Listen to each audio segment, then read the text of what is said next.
Ito naman, yung ano, yung sentimento ni John Vic Rimulya.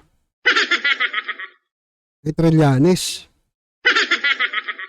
Ano nyo, mga kababayan, nagiging circus na ano.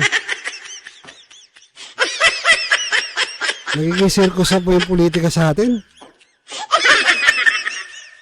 Lang, basahin natin. Ito, basahin natin. Sabi ni Trillanes, hanapin daw namin si Bato. Ano naman ang hahanapin namin? Alam naman namin nasa Davao. Nasa Davao siya.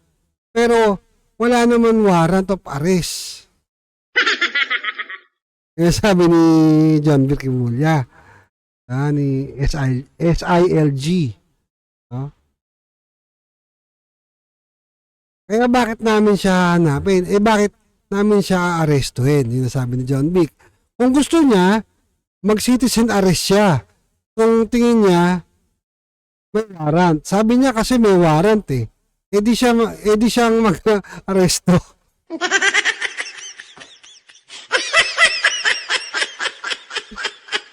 Tama nga naman.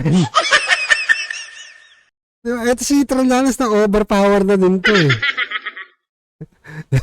Overpower na rin to mga kababayan kung tutusin eh.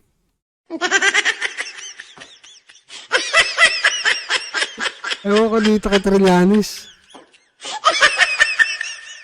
Hindi, totoo lang, di ba? Yan sabi ni John Vic Rimulya, nabubulil na ako. Di ba ni John Vic Rimulya? Ikaw umaresto, citizen arrest kung gusto mo, kung meron kang warrant. Yun nga eh. Alam mo, ang dating nito parang iniutusan mo si John Vic Rimulya. Parang alam mo ha, ito ha, alam mo Secretary of the SILG, John Vic Rimulya, parang ang ginagawang bata na ito. Totoo lang. Parang ang dating, ang gusto mangyari, sumbong mo siya. Ginagawa kang bata-bata. Pahig ka ba nun? Bata-bata ka lang nito.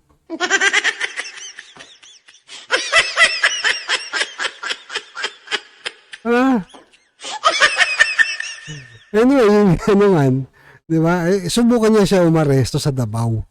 Malaman niya.